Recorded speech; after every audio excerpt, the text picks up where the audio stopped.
Bueno, hola chicas, ¿cómo están? Acá estamos de vuelta. Vamos que falta poquito, ya son las últimas clases, ¿sí? Y son como las más pesadas. Eh, es mucha información y es poco el tiempo que tenemos, ¿sí? Recuerden que el examen es eh, como les había dicho, el miércoles 23, ¿sí? Previo a Navidad. Y después vamos a tener el miércoles 30 la última clase de este módulo, en el que vamos a ver lo que es un poco de recetas, ¿sí? Que ya lo hemos visto en el módulo 1, pero, pero lo vamos a volver a ver y vamos a ver un poquito, yo les voy a dar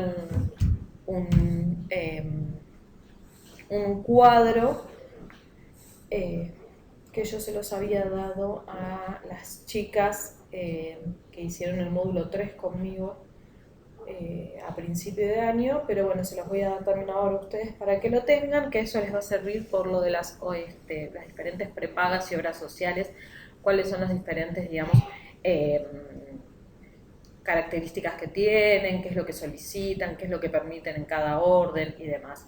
Eso no se preocupen de que no va a estar dentro, obviamente, dentro del examen, porque se los voy a dar después, pero les va a ser muy útil el día de mañana que necesiten conseguir o que estén en un trabajo en lo que es mostrador de farmacia, tener esa información. Eh, a ver, si bien esa información no es, digamos, no es de todas las obras sociales, sino es de todas las prepagas, abarca, digamos, un gran número, entonces les va a servir bastante, ¿sí? Bueno, como les dije, hoy lo que vamos a ver es todo lo que nos queda de antimicrobianos, un montonazo, ¿sí? Y la clase que viene vamos a ver lo que respecta a psicofármacos. Eh,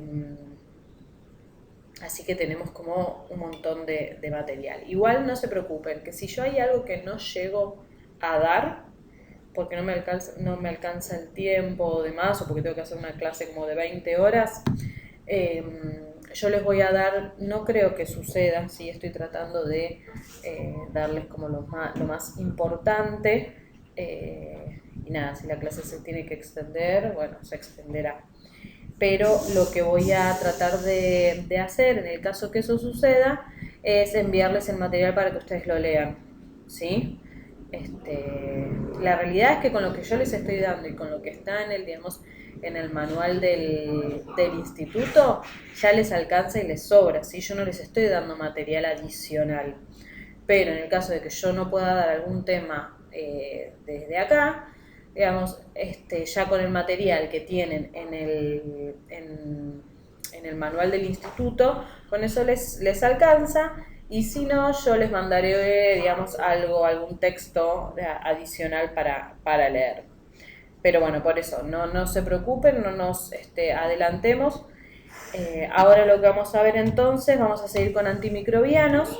Sí, con antimicrobianos lo que habíamos visto la clase pasada era antibióticos, antibióticos y estábamos viendo antibióticos, los beta-lactámicos, ¿sí?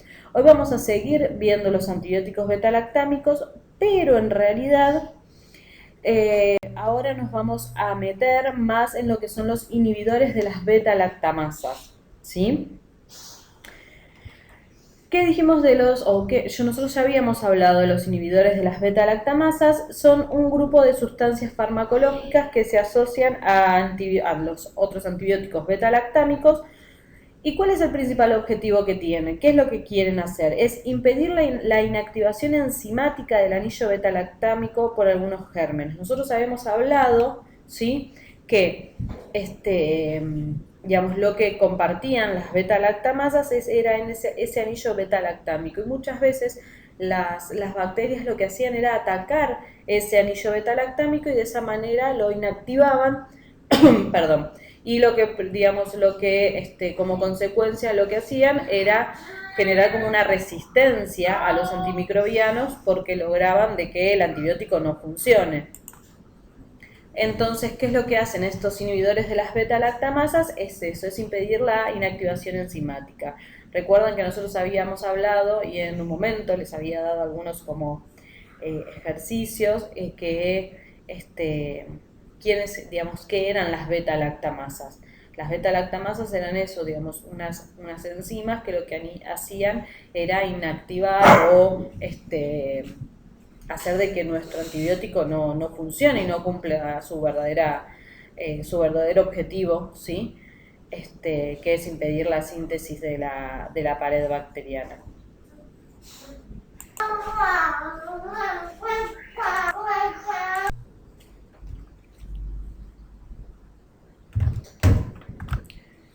Bueno, acá lo que vemos es, digamos, cómo funcionarían, ¿sí? Cuál sería el mecanismo por el cual, digamos, estos agentes, ¿sí? Inhibidores, porque no son antibióticos en sí, sino que en realidad se combinan, ¿sí? Con los antibióticos para así, digamos, hacer que, digamos, se unen a estas enzimas beta-lactamasas, entonces esa unión hace de que no puedan destruir a nuestro antibiótico. Entonces el antibiótico funciona correctamente, ¿sí? Es lo que veníamos diciendo antes. Bueno, algunos ejemplos de los inhibidores que tenemos son ácido clavulánico, surbactam y tazobactam, ¿sí? Acá tenemos algunos ejemplos, que el ácido clavulánico en general se asocia con la amoxicilina y el más conocido es el Optamox. El tazobactam en general se asocia con la piperacilina, ¿sí? En realidad la marca más conocida acá se llama Pipertazo. Y después tenemos la ampicilina con el surbactam, que lo más conocido es el Trifamox.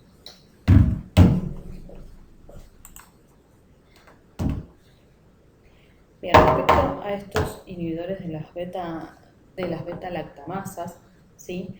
Sabemos que la combinación de lo que es ácido clavulánico con amoxicilina es especialmente útil en otitis media, sinusitis, infecciones del tracto respiratorio inferior. También esta combinación es efectiva para tratar las infecciones de la piel que son producidas, por ejemplo, por estafilococos o streptococos, ¿sí? Y también, digamos, se utiliza cuando se tiene alguna mordedura por algún animal, ¿sí? Como les dije, el sulbactam es el otro inhibidor de las beta-lactamasas. Lo que hace es actuar como un inhibidor irreversible de las beta-lactamasas, como el ácido clavulánico y también como el sulbactam, ¿sí? La combinación de ampicilina-sulbactam se utiliza en combinaciones fijas de 2,1, ¿sí? O sea que, por ejemplo, en este caso el Trifamox IBL 750 tiene 500 miligramos de ampicilina y 250 de sulbactam, ¿sí? Estas se pueden utilizar también, digamos, en general en presentación inyectable, pero también, digamos, existen en una fórmula, digamos, que se puede administrar vía oral. Esta combinación se utiliza mucho en infecciones graves de la piel, en infecciones ginecológicas, e intraabdominales. Puede ser, digamos, si se produce alguna gonorrea, que es causada por cepas de la bacteria Neisseria gonorrhoeae, que son productoras de penicilinasas. Después también se utilizan para infecciones respiratorias, infecciones de huesos y articulaciones, también en casos de meningitis, ¿sí? Que son las infecciones del sistema nervioso central, infecciones urinarias y también se utilizan como profilaxis quirúrgica. Fíjense que son, como habíamos dicho antes, de amplio espectro, por eso tienen, digamos, muchos usos. El sulbactam se puede combinar con otros antibióticos beta-lactámicos, ¿sí? Penicilinas y cefalosporinas, como amoxicilina, cefazolina, ceftriaxona, penicilina G, ticarcilina y piperacilina. Esta combinación lo que hace es producir un efecto antibiótico sinérgico, ¿sí? y amplía el espectro de actividad de los antibióticos beta-lactámicos contra numerosas cepas, ¿sí? bacterianas. Ahora hablamos un poquito de lo que son los efectos adversos, ¿sí? De estas combinaciones o en realidad de los inhibidores de las beta-lactamasas. En general, digamos, la combinación de estos es bien tolerada, ¿sí? Este, podemos tener efectos adversos gastrointestinales, ¿sí? Que parecen ser los más frecuentes, ¿sí? Como diarrea, náuseas, vómitos. También se observan flatulencias, distensión abdominal, gastritis, estomatitis. Puede haber reacciones de hipersensibilidad en piel como la urticaria, prurito, piel seca y eritema. Muy ocasionalmente pueden aparecer reacciones graves de hipersensibilidad, como por ejemplo la anafilaxia, ¿sí? La administración parenteral de estos agentes produce generalmente dolor en el sitio de inyección. También puede haber flebitis, tromboflebitis, lo dije mal, e inflamación y también, digamos, inflamación en el sitio de la inyección. Bien, ahora entonces vamos a hablar de las cefalosporinas, ¿sí? Que obviamente seguimos hablando sobre los antibióticos beta-lactámicos. Acá esto es para que vean la estructura, no saben que tienen que saber, eso no se preocupen. Bien, vamos a hablar un poquito de cuáles son las diferencias con las penicilinas, ¿sí? A ver, en realidad, digamos, lo que respecta a las cefalosporinas, poseen un mayor espectro de actividad que las penicilinas, las del grupo G, ¿sí? Son más activas también contra microorganismos gram negativos.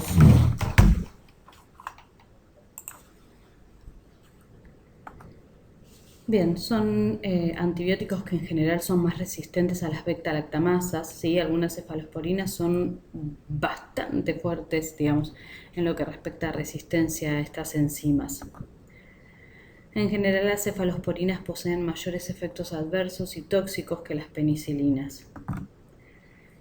Son agentes digamos que cuestan bastante más respecto a las penicilinas.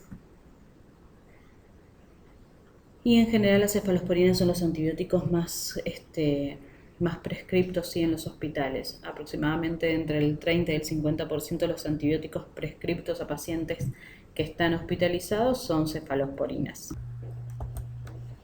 Bien, vamos a hablar un poquito de la clasificación, ¿sí? En general, digamos, se clasifican en generaciones, ¿sí? Y esta clasificación se basa en la aparición cronológica, ¿sí? Las cefalosporinas de primera generación aparecieron en la década del 60, ¿sí? Aproximadamente entre el 64 y el 69. Tenemos vía oral, cefradina, cefalexina y cefadroxilo. Vía parenteral, cefalotina, cefaloridina, cefapiridina, cefasolina y cefradina. Cefradina, me quedé como pensando. Después tenemos a las cefalosporinas de segunda generación, que estas aparecieron en la década del 70, ¿sí? Entre el 70 y 79. Tenemos vía oral, cefaclor, cefuroxima, cefatricina. Vía parenteral tenemos cefamandol, cefotetam, cefuroxima, ceforanida, cefonicid y cefmetasole. Después tenemos a las cefalosporinas de tercera generación, que estas son las que aparecieron en la década del 80, ¿sí? Como vía oral tenemos a la cefixima, ceftibuten, y vía parenteral tenemos cefotaxima, ceftriaxona, ceftacidima, ceftizoxima y cefoperazona. De estas hay algunas que acá ni existen, ¿sí? Tanto de las de primera, segunda o tercera generación. Pero bueno, digamos, es importante que sepan que existen, ¿no? Y están en algún lado. Bien, vamos a hablar un poquito de las ventajas de las cefalosporinas, ¿sí? En general, digamos, la primera ventaja que tiene esta es que si bien son bactericidas, al igual que las penicilinas, ¿sí? Inhiben la síntesis de la pared bacteriana. Esta es una ventaja, ¿sí? Porque no son bacteriostáticas, ¿sí? Tienen las mismas características, ¿sí? Que las penicilinas. También son efectivas con los estafilococos productores de penicimilasas, ¿sí? Y son relativamente resistentes a las cepas de estafilococos productoras de beta-lactamasas. Tienen un amplio espectro de actividad, son activas con muchas bacterias gram positivas y gram negativas. Y también poseen alto índice terapéutico, ¿sí? Por vía parenteral proveen buenos niveles plasmáticos. Entonces, digamos, todo lo que es la farmacocinética es importante. Respecto a la actividad antibacteriana, ¿sí? Las cefalosporinas de primera generación son usadas frecuentemente como agentes profilácticos de infecciones en cirugía cardiovascular, en colocación de prótesis óseas y osteoarticulares, en enfermedades biliares crónicas, en pielonefritis crónica, cirugía pélvica. También son efectivas alternativas de las penicilinas en infecciones estafilocócicas y estreptocócicas, ¿sí? Las cefalosporinas de segunda generación poseen un espectro antibacteriano mayor que las de primera generación, entonces se utilizan en infecciones de los tractos respiratorio y genitourinario, infecciones de piel y de tejidos blandos. Las cefalosporinas de tercera generación pueden atravesar las meninges. Hay una que no puede atravesar, pero bueno, no importa, digamos, no es que no la atraviesa, sino que las otras lo hacen como mucho más fácil que. Y entonces por atravesar las meninges pueden alcanzar importantes concentraciones en el líquido cefalorraquídeo. Hoy estoy hablando. Entonces, digamos, estas cefalosporinas, ¿sí? Las de tercera generación, son son los antibióticos de elección en meningitis por bacterias gram negativas, ¿sí? También se pueden utilizar en infecciones intraabdominales, bacterias multiresistentes, una bacteriemia y también en la neumonía. Efectos adversos de las cefalosporinas, ¿sí? Podemos tener reacciones de hipersensibilidad alérgica. Esto incluye el ras cutáneo, urticarias, edema angineurótico, fiebre, eosinofilia, broncoespasmo y también, digamos, puede ser anafilaxia. Estas reacciones, y esto es importante que lo tengan en cuenta, son similares a las de las penicilinas, ¿sí? Entonces, ¿qué es lo que existe? Hipersensibilidad cruzada entre las penicilinas, obviamente, y las cefalosporinas. Entonces, es por esto, ¿sí?, que las cefalosporinas no deben usarse en pacientes alérgicos a las penicilinas, salvo que tengan reacciones leves, ¿sí? Las cefalosporinas están especialmente contraindicadas en pacientes que tuvieron, digamos, en algún momento reacciones de hipersensibilidad graves a las penicilinas o a otras cefalosporinas, ¿sí? También, digamos, otro efecto adverso es la nefrotoxicidad.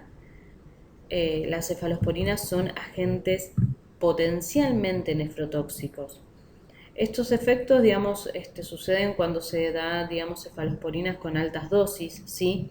Y obviamente son más factibles de aparecer en pacientes que tienen enfermedades renales preexistentes, ¿sí? No es que es una persona sana, digamos, que no tiene ningún inconveniente a nivel renal y de la nada le va a aparecer. Puede suceder, pero no es muy probable. Es más probable de que digamos, le sea tóxico a una persona que ya viene con algún problema renal de base que a una persona sana, ¿sí?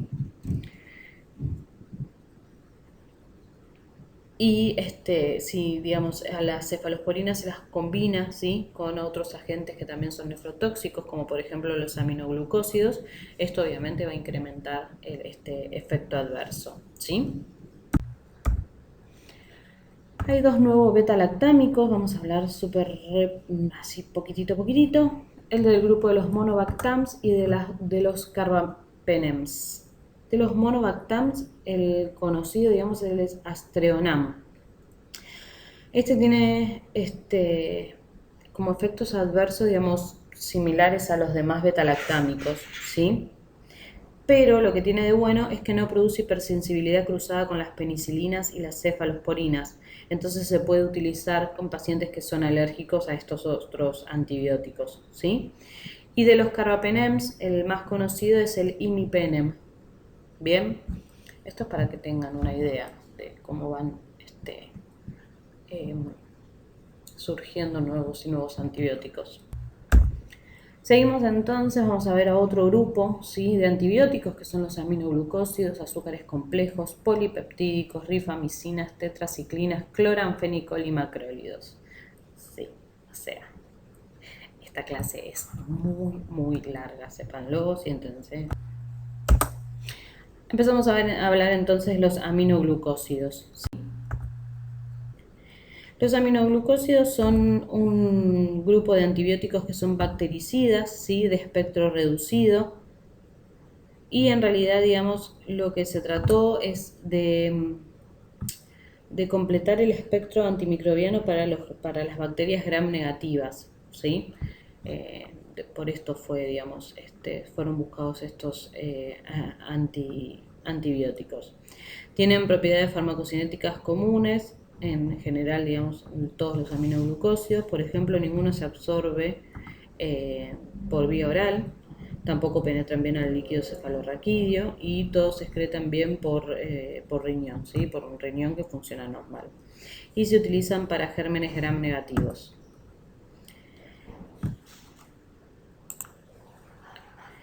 Bien, se clasifican en gentamicina, que es el prototipo del grupo, streptomicina, ¿sí?, que se utiliza para el tratamiento de la tuberculosis, kanamicina, que también se utiliza para tuberculosis, pero no se utiliza casi nada, neomicina, metilmicina, que tampoco se usa, tobramicina, en general se usa de manera oftálmica, y amicacina. Amicacina, si mal no recuerdo, tiene solamente una, digamos, es inyectable, ¿sí?, no es vía oral.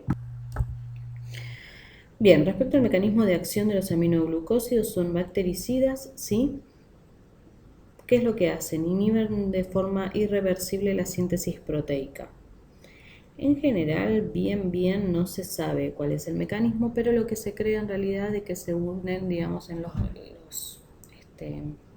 bacterias tienen los ribosomas, ¿sí?, que están formados por dos partes, ¿sí?, una subunidad mayor, que es la 50S, y una subunidad menor, que es la 30S.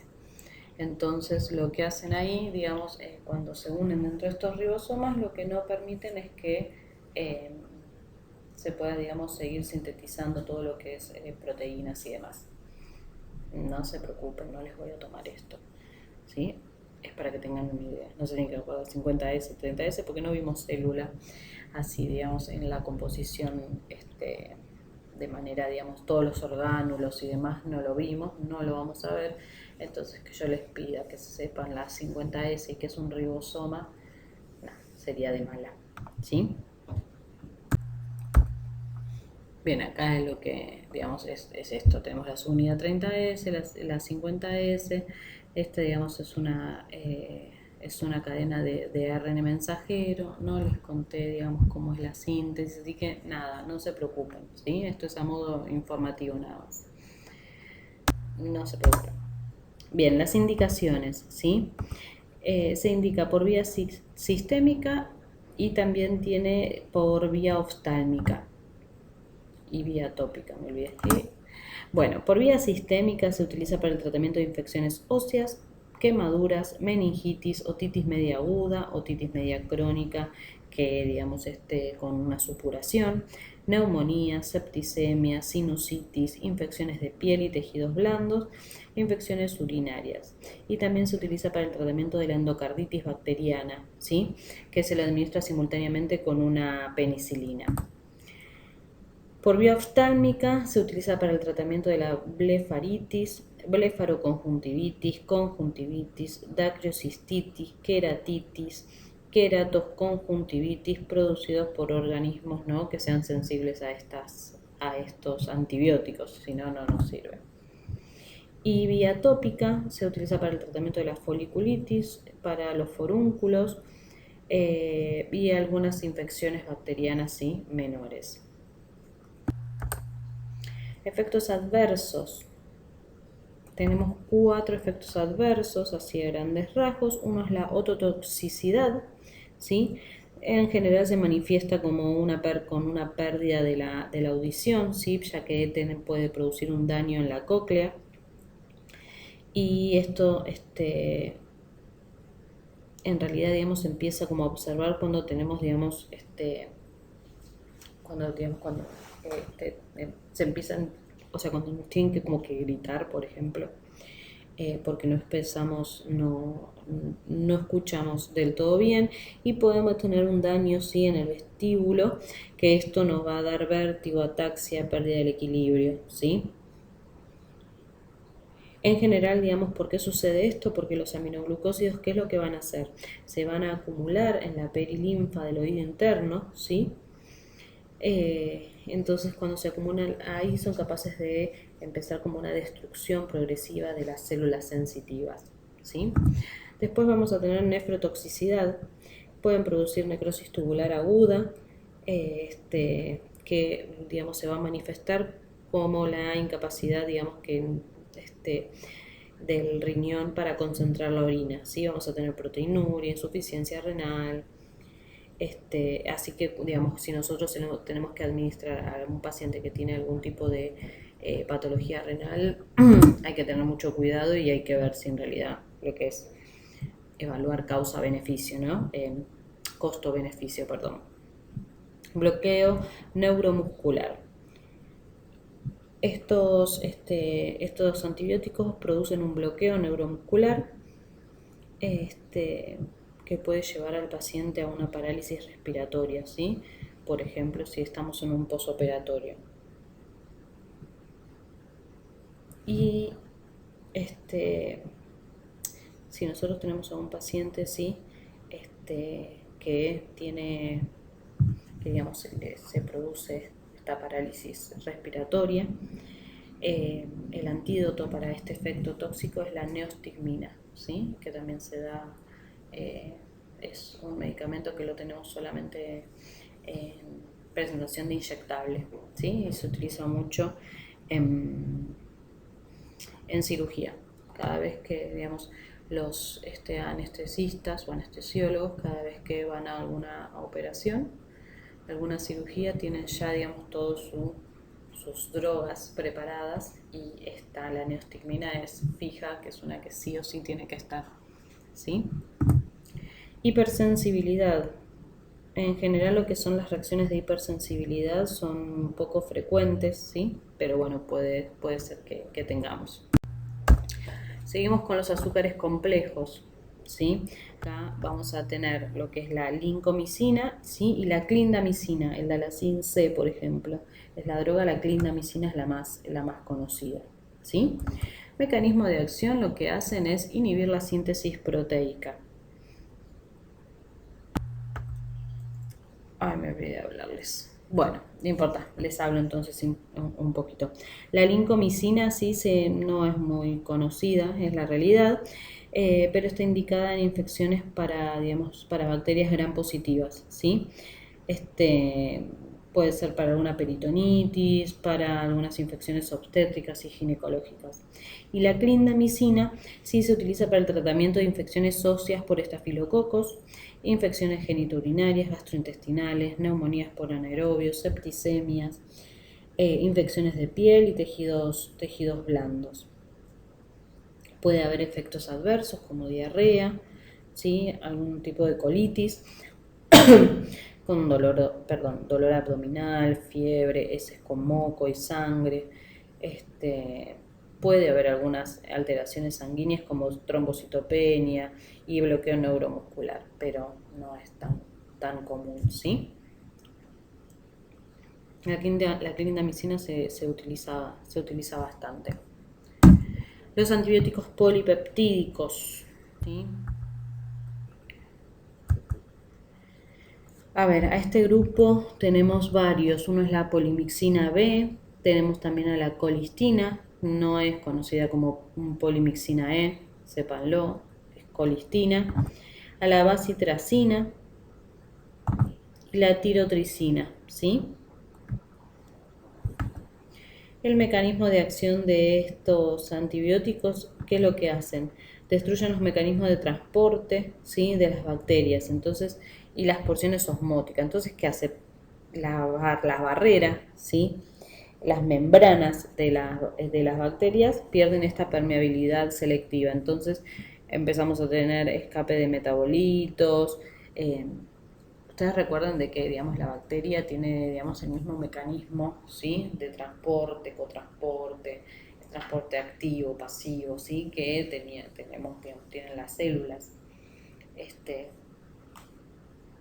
Tenemos esta membrana, ¿sí? Que tiene permeabilidad selectiva, por lo que hay algunas cosas que van a pasar y otras que no. Entonces, ¿qué es lo que hacen estos antibióticos? Es destruir esa selectividad, esa permeabilidad selectiva, entonces empiezan a perder muchas sustancias que necesitan, ¿sí? Bien, como propiedades farmacocinéticas, ni la polimixina B ni la colistina se absorben cuando se administran por vía oral, ¿sí? La colistina en general también está en presentación inyectable. ¿Qué es lo que sucede? Permanecen en la luz del intestino, ¿sí? Entonces esto suele ocasionar diarreas bacterianas.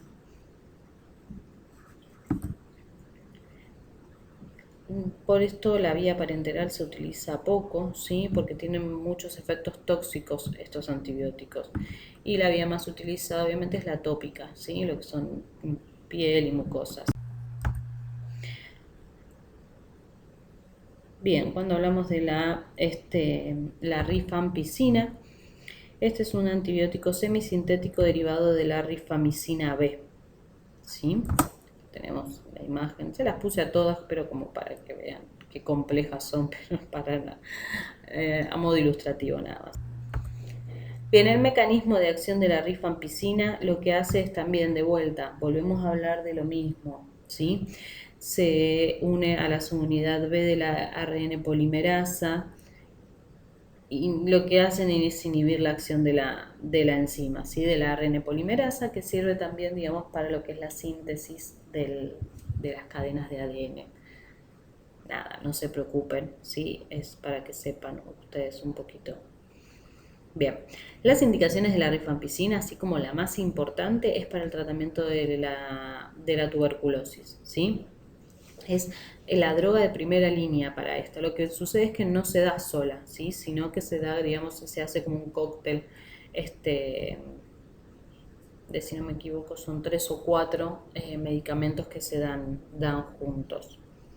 ¿Sí? ¿Por qué no se da sola? Porque en realidad, digamos, es un antibiótico que genera rápida resistencia bacteriana. Entonces se la usa asociada a isoniazida, y digamos, cuando está asociada a esta es altamente bactericida.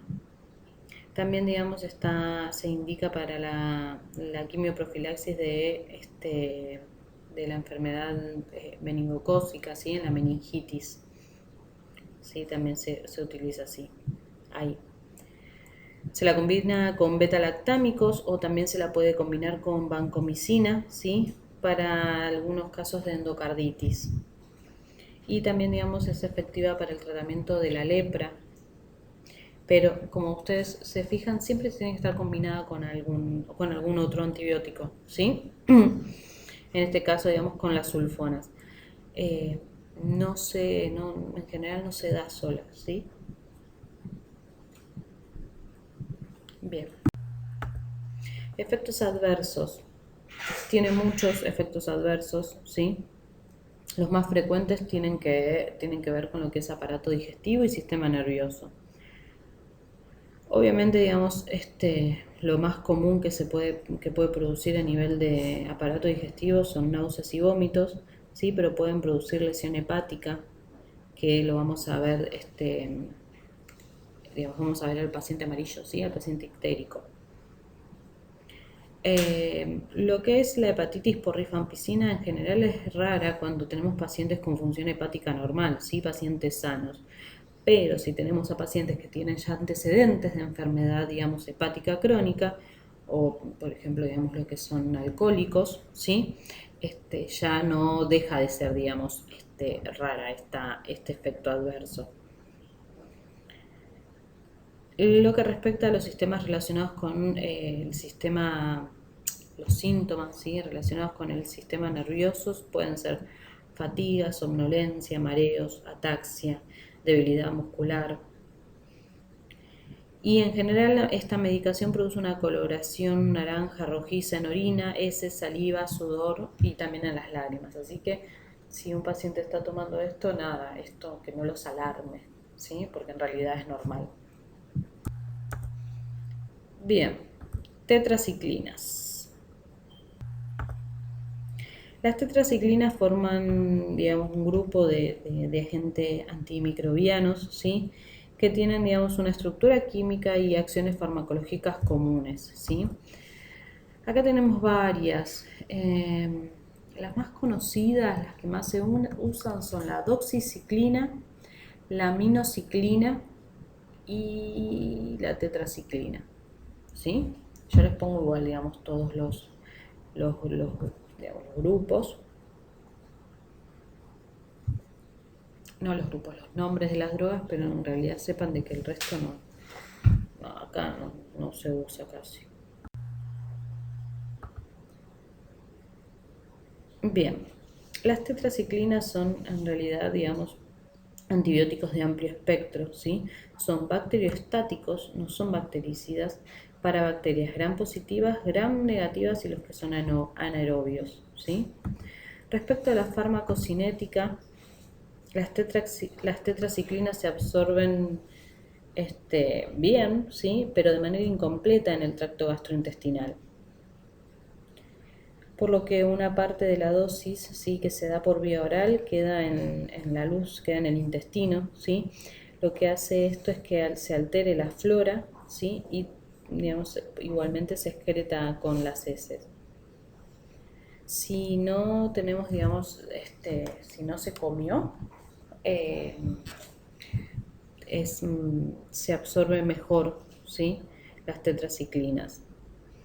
No se deben administrar con productos lácteos, hidróxido de aluminio, bicarbonato de sodio, sales de calcio, magnesio, preparados con hierro, ¿sí?, porque ¿qué hacen? Forman quelatos, ¿sí?, y lo que hace es dificultarse la absorción.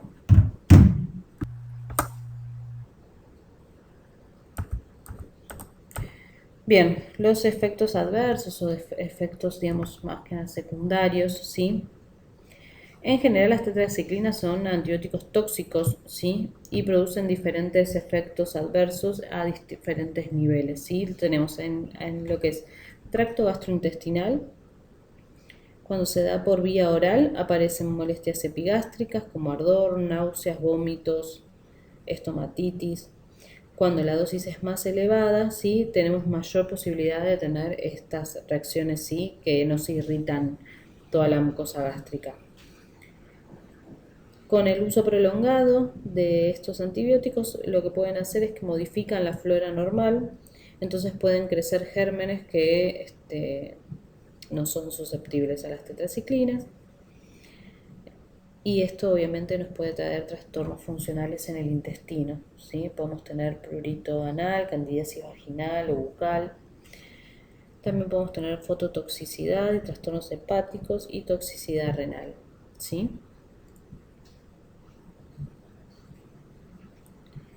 Bien, algo que es importante aclarar son las tetraciclinas vencidas.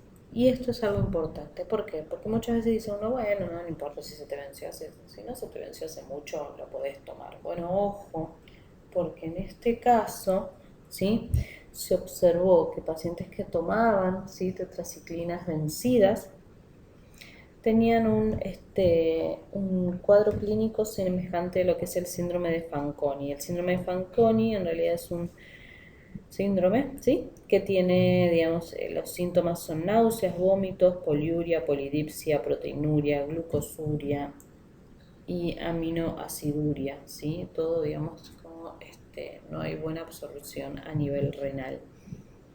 Después va a tener efectos sobre los tejidos calcificados, ¿sí?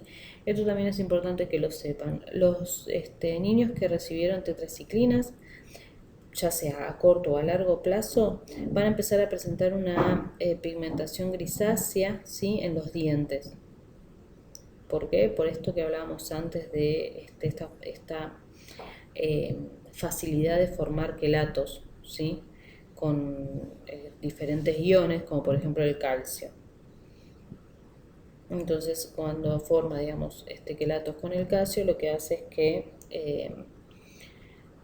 como se atrofie el esmalte dentario. Tenemos un riesgo mucho mayor cuando se administra a embarazadas a partir del 5.º mes y a niños menores de 8 años de edad, ¿sí? Porque estas son las etapas de calcificación de los dientes, ya sean los temporarios y los permanentes, ¿sí?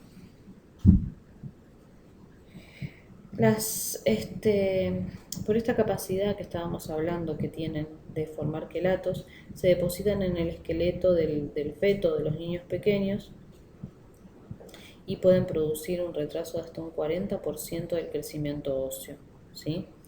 Por eso, digamos, este es un motivo más que importante por el que hay una contraindicación en el uso de tetraciclinas en el embarazo y en niños pequeños, ¿sí? Después también, digamos, estábamos hablando antes de los defectos indeseables, nos faltaba hablar de la superinfección. La superinfección es otro efecto colateral que tenemos que tener en cuenta, ¿sí? Esta se da cuando se produce el desarrollo de cepas bacterianas resistentes, ¿sí? O levaduras de hongos oportunistas. Eso se puede dar tanto cuando se lo administra vía oral como vía parenteral. Y el aparato, digamos, más afectado es el gastrointestinal y la infección más común es la candidiasis, ¿sí? Obviamente es muy importante que uno se asegure la fecha de vencimiento de la droga, y respecto a los usos terapéuticos es bastante limitada, ¿sí? Pero por esto, ¿no? Por todos los efectos tóxicos que tiene. Pero se puede utilizar para brucelosis, para infecciones del tracto genitourinario causadas por Neisseria gonorrhoeae, faringitis, neumonía, otitis media aguda, sinusitis causada por el Haemophilus influenzae, infecciones de la piel y tejidos blandos causados por Streptococcus aureus, sífilis, uretritis no gonocóxica, infecciones del tracto urinario causadas por Klebsiella y Escherichia coli, o sea, igualmente se usa bastante, ¿sí? Y algo que es importante es que en dermatología se utiliza bastante, ¿sí? Porque funciona muy bien para tratar el acné, porque como dijimos antes tiene un efecto bacteriostático y como es de amplio espectro, entonces lo que hace es disminuir la cantidad de ácidos grasos de la piel.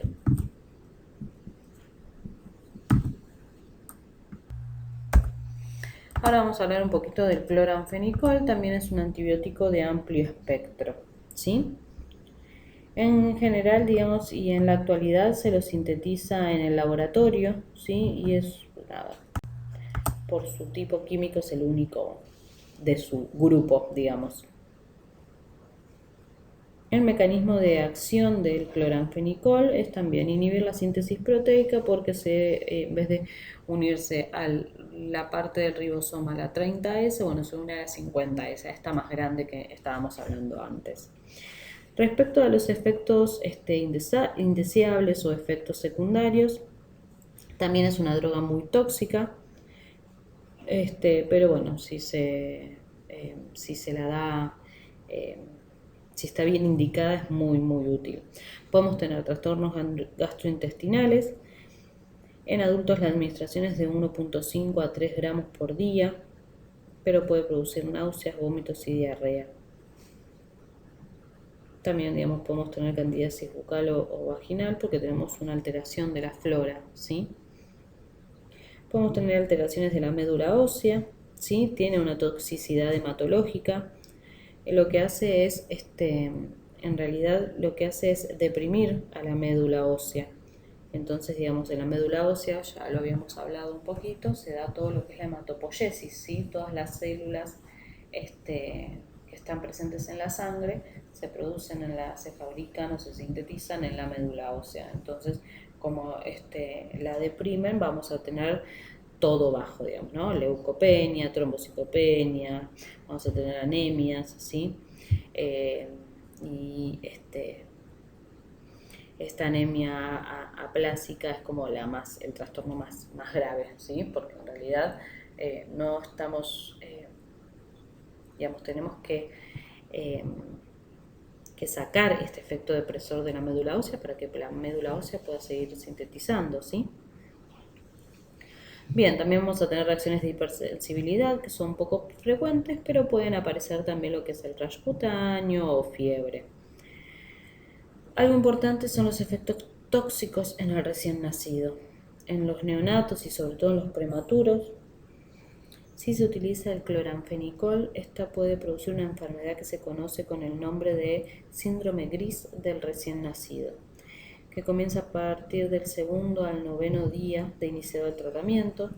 Vamos a tener vómitos, eliminación de materia fecal verde y blanda, distensión abdominal, anorexia, respiración irregular y rápida, cianosis, ¿sí?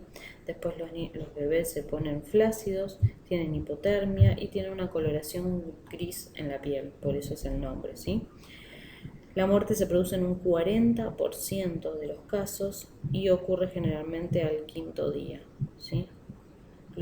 Aunque digamos lo que tiene de bueno, no es mucho, pero que no presenta secuelas si el paciente se recupera, ¿sí? Respecto a los usos terapéuticos, no se elige, digamos, para muchas infecciones por esto, ¿no? Porque nosotros decíamos de que tiene gran toxicidad a nivel medular. Se puede utilizar para la fiebre tifoidea, para infecciones graves como meningitis, neumonía. En las brucelosis puede ser, pero es de segunda elección. Y puede emplearse de forma tópica en lo que son infecciones oculares, porque tiene un amplio espectro, y además porque tiene una facilidad de penetración en los tejidos oculares y en el humor acuoso.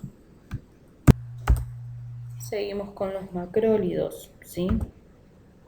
Los macrólidos son antibióticos de amplio espectro, aunque no son tan amplios, digamos, como las tetraciclinas y el cloranfenicol, pero bueno, digamos, son buenos igual y son esencialmente bacteriostáticos.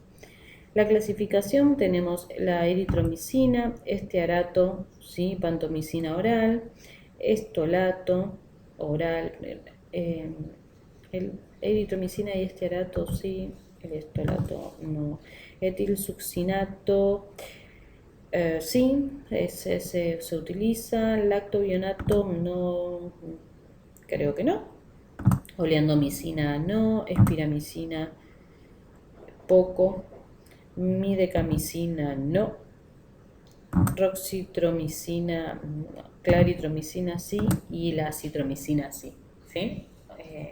Yo les nombro a todos, pero hay algunos que sí se utilizan más que otros, ¿sí? Lo que es la eritromicina se utiliza mucho, ¿sí? En lo que es gotas oftálmicas, y la citromicina viene, si mal no recuerdo, de 500 miligramos y de 750 miligramos, y se hacen tratamientos cortos, ¿sí? De 3 o 5 días, digamos, no más. Bien, respecto, digamos, al mecanismo de acción de los macrólidos, es similar, ¿sí?, al del cloranfenicol. Lo que hace también es unirse a la subunidad beta, a la subunidad 50S, perdón, del ribosoma de las bacterias, ¿sí? Este grupo de antibióticos son, como dijimos antes, de amplio espectro y funcionan bastante bien contra bacterias gram positivas y negativas. En general son bacteriostáticos, ¿sí? Pero también pueden ser bactericidas dependiendo del microorganismo al que se lo enfrente y la concentración de la droga. A ver, si hablamos, por ejemplo, de lo que respecta a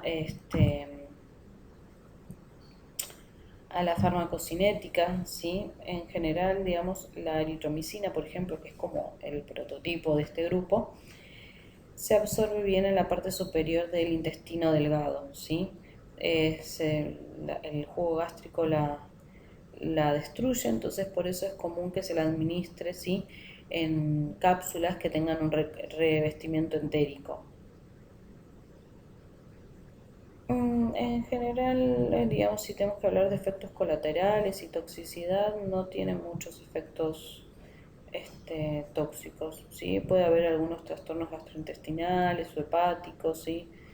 Pero no es muy común. Y el uso, ¿sí? Se utilizan para infecciones respiratorias, ¿sí? Como neumonías atípicas, producidas por legionela, por ejemplo. También se utiliza para infecciones de vías urinarias, genitales y conjuntivales producidas por clamidias, ¿sí? Especialmente en el embarazo. Y también obviamente en las infecciones gastrointestinales. Bien, ahora vamos a hablar de los quimioterápicos sin nitrofuranos y quinolonas. No paro de hablar. Es como demasiado. Bien, acá vamos a empezar entonces con las sulfonamidas, ¿sí? También llamadas sulfas, ¿sí?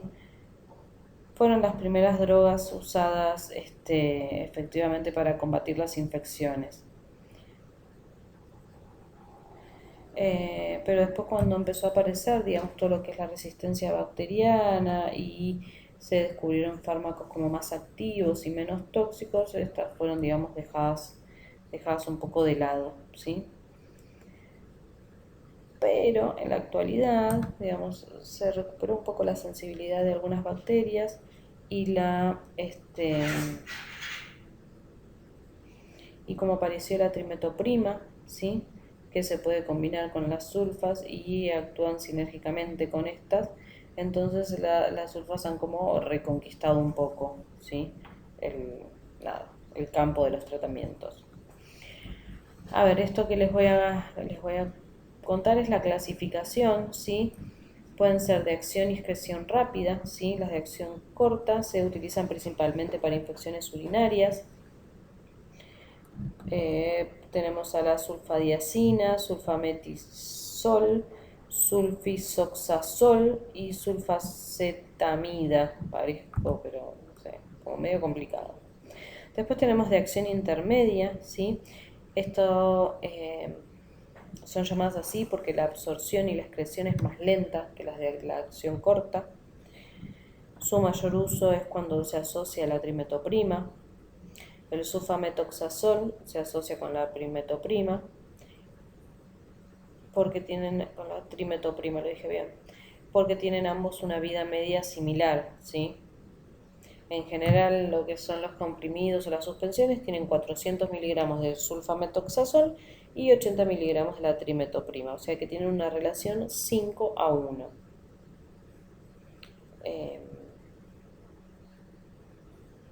Entonces tenemos diferentes marcas, pero la combinación de acción intermedia son estas: sulfametoxazol y trimetoprima. Tenemos el Bactrim, Dibactil,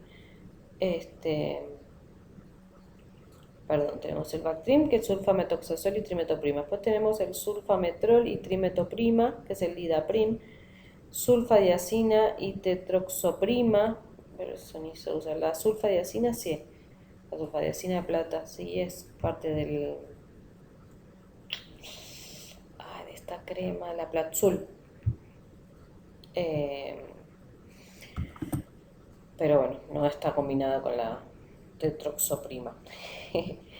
Y después tenemos también lo que son de absorción rápida y excreción lenta, ¿sí? Estos tienen acción prolongada y en realidad, digamos, se utiliza solamente para situaciones especiales porque son más tóxicas que las otras. Acá vamos a tener la sulfametoxidiazina, sulfametoxipiridazina y sulfadimetoxina, ¿sí?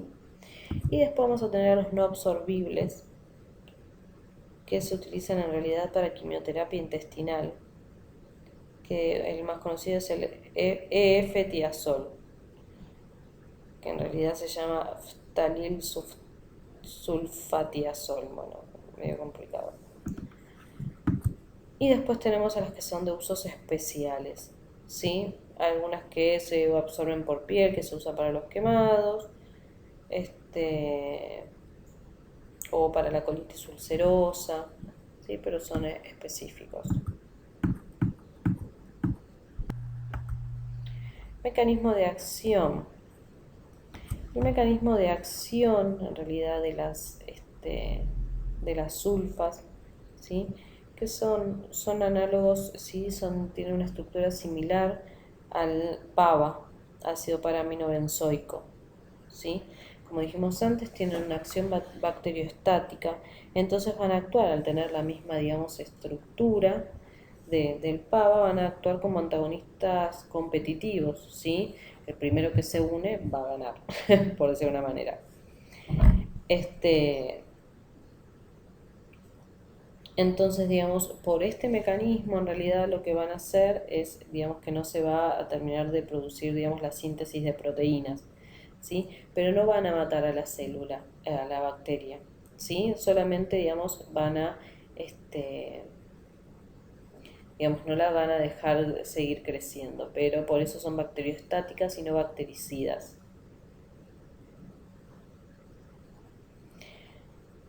Bien, en lo que respecta a los usos terapéuticos, sí, se utilizan para infecciones urinarias, para lo que es todas las infecciones de la familia coli, sí, Escherichia coli.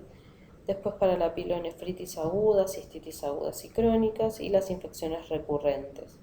También se utiliza para infecciones de las vías respiratorias, que como dijimos antes se utilizan combinadas con trimetoprima, para la otitis media, sinusitis, bronquitis crónica, y son de primera elección para las neumonías graves, ¿sí?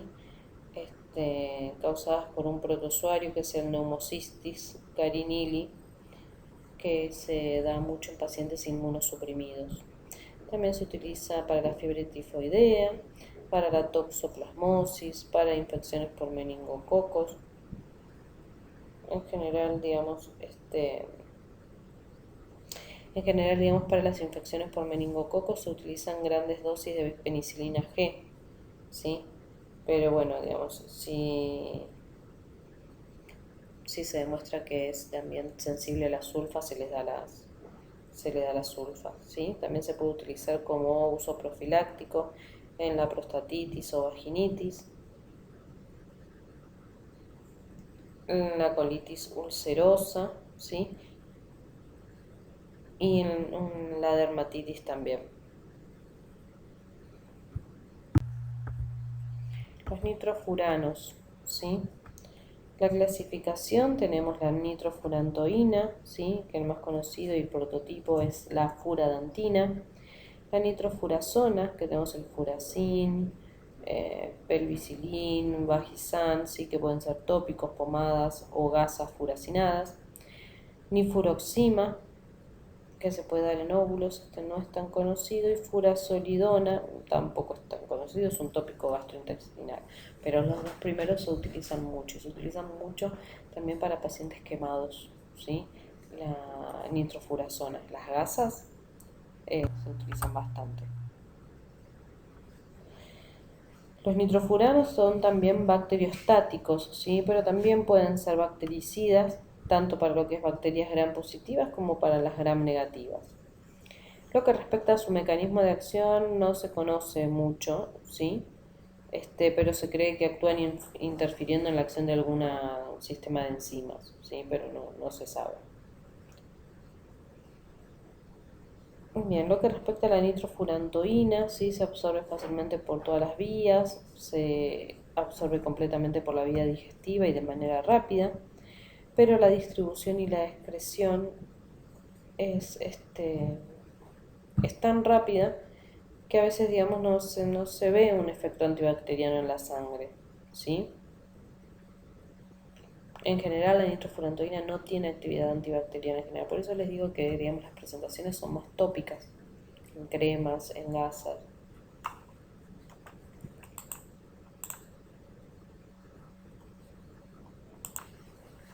Bien, y las indicaciones, ¿sí? Terapéuticas son infecciones urinarias como pielonefritis, nefritis, cistitis agudas y crónicas. Después también puede ser, digamos, para infecciones intestinales, ¿sí? La furazolidona, que yo acá no, la verdad que no la escuché mucho. Pero bueno, esta se puede dar por vía oral y puede reducir la diarrea, ¿sí? Del cólera. También la nitrofurazona se utiliza en tratamiento de infecciones cutáneas como heridas, quemaduras, ¿sí? Lo que yo les estaba diciendo antes, ulceraciones. También se utiliza en solución en las conjuntivitis, la queratitis y otitis purulentas, ¿sí? Como reacciones adversas, tiene una toxicidad directa, puede dar anorexia, náuseas, vómitos, ¿sí? Son los efectos como colaterales principales y más frecuentes, ¿sí? De la nitrofurantoína oral. También nos puede dar reacciones alérgicas, pueden ocurrir erupciones cutáneas, infiltración pulmonar y otras reacciones de hipersensibilidad. Quinolonas. Bien, las quinolonas vamos a tener, digamos, quinolonas de primera generación, ¿sí? Son el ácido nalidíxico, ¿sí? Y también vamos a tener las nuevas quinolonas o fluoroquinolonas, que tenemos la norfloxacina, ciprofloxacina, levofloxacina o floxacina. Estas son bastante conocidas. Bueno, respecto al mecanismo de acción, lo que van a hacer, van a actuar sobre la unidad A de la enzima ADN girasa. Entonces se denominan inhibidores de la girasa ADN, ¿sí? Pero nada, no se preocupen. Entonces, lo que van a, digamos, van a interferirse en la síntesis de ADN, ¿sí? Como les dije antes, teníamos dos grupos de quinolonas de primera generación y las nuevas quinolonas, ¿sí? Que se los acabé de nombrar. Y ahí llegamos al final de esta clase, ¿sí? Sepan que las quinolonas son bactericidas, ¿sí? Con una amplia gama contra bacterias gram negativas, ¿sí? Y son menos activas sobre las bacterias gram positivas. Son bastante efectivas por vía oral, y se utilizan mucho para, digamos, las infecciones graves de las vías urinarias, ¿sí? Como la ciprofloxacina, la norfloxacina, ¿sí? Bien, no me voy a extender más porque estamos ya así como mucho, hablé mucho ya. Algo que les quería decir, tienen esta clase, ahora vamos a seguir con los antivirales y los antimicóticos, y les estoy mandando para que lean, ¿sí? Un poco de los antibióticos para lepra, como para que tengan y para lo que es tuberculosis, ¿sí? Para que tengan un poquito más de información y tengan para leer un ratito. Bueno, ya por hoy, hablé demasiado. Les mando un beso grande y nos estamos viendo en el próximo, me están escuchando en el próximo video. Cuídense.